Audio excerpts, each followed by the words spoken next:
Hello everyone, সবাইকে স্বাগতম রান্নাঘর শারমিনাতার কিচেন ব্লগে। আসসালামু আলাইকুম। সবাই কেমন আছেন? আলহামদুলিল্লাহ আমি ভালো আছি। আশা করি আপনারাও সবাই ভালো আছেন। আজকে ভিডিও টাইটেল থেকে বুঝতে পারছেন আমি কি রেসিপি তৈরি করতে যাচ্ছি। আজকে একটি অসাধারণ রেসিপি তৈরি করেছি। আপনারা না দেখলে বুঝতে পারবেন না যে রেসিপিটি কত স্বাদ ছিল। আমি আজকে রেসিপিটি তৈরি করেছি সরা পিঠা। দেখেন আমি প্রথম কাই করে নিয়েছি। কাইয়ের পরে এইভাবে এগুলাকে লম্বা লম্বা করে এগুলাকে হাতের সাহায্যে এগুলাকে এরকম করে নিতে হবে। দেখেন এগুলা আমার বাচ্চারা বলে এগুলো একটা দেখতে সাপের মতো। আসলে খাবারের জিনিস এগুলো বলা ঠিক না। আমার ওগুলা সব করার শেষে দেখেন আমি এগুলাকে এভাবে হাত দিয়ে কেটে নিয়েছি। দেখেন আমি সবগুলা এভাবে প্রসেসিং করে নিয়েছি। আমি দেখছেন দূর থেকে দেখেন আমি এগুলাকে ভাপের মধ্যে দিব। এখন গরম ফুটন্ত পানির মধ্যে ভাপ দিব। দেখেন ভাপ দিলে কি হয়, এটা একটু জুড়া জুড়া থাকে, আর যদি ভাপে না দেয় তাহলে এটা একসাথে আঠালো আঠালো ভাপ হয়ে যায়। দেখেন আমি ভাপ দিয়ে নিচ্ছি, কি সুন্দর হয়েছে দেখছেন, অসাধারণ। এগুলাকে আমি আরেকটা পাত্রের মধ্যে আমি দুধ বসিয়েছি। ওই পাশে আমি দুধের সাথে দিয়ে দিয়েছি এলাচ, তেজপাতা, দারচিনি, ঠেঙ্গা, এগুলা একটু দিয়ে আমি নাড়াচাড়া দিয়েছি ভালো করে। যখন আমার সম্পূর্ণ দুধরা হয়ে আসছে আমি সাথে দিয়েছি নারিকেল। এই যে দেখেন নারিকেলটা দিয়ে আমি ভালোভাবে এগুলাকে নেড়ে চেড়ে আমি একটু দুধরা জাল করে নিয়েছি। সাথে দিয়েছি চিনি।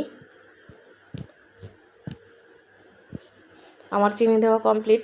এখন আমি এগুলাকে একটু ভালোভাবে নেড়ে চেড়ে দিব যাতে দুধরা একটু জাল হয়। দুধরা যত জাল হবে আপনার পিঠাটা সেই স্বাদ লাগবে।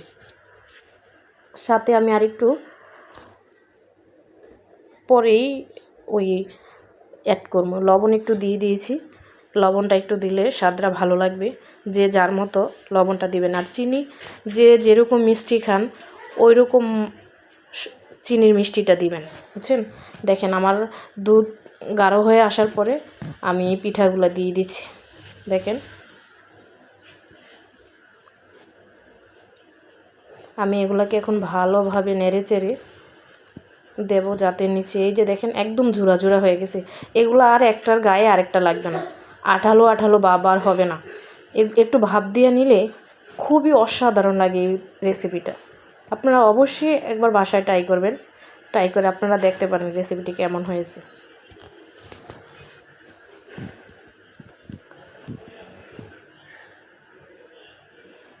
আমার কয়েকটা নাড়াচাড়া দেওয়া হয়ে গেলে আমি একটু পরে নামিয়ে নিব। দেখেন এই যে দেখেন দেখছেন একদম ঝুরা ঝুরা হয়ে গেছে। আমার উপর থেকে দুধরা পড়ে গেছে, তো আমি দুধরার সাথে ওই যে আবার একটু ছড়াগুলো দিতেছি। দেখেন একদম ঝুরা ঝুরা, খুবই টেস্ট ছিল রেসিপিটা। সত্যি আপনারা একবার ট্রাই করে দেখতে পারেন বাসায়। দেখেন কেমন হয়েছে।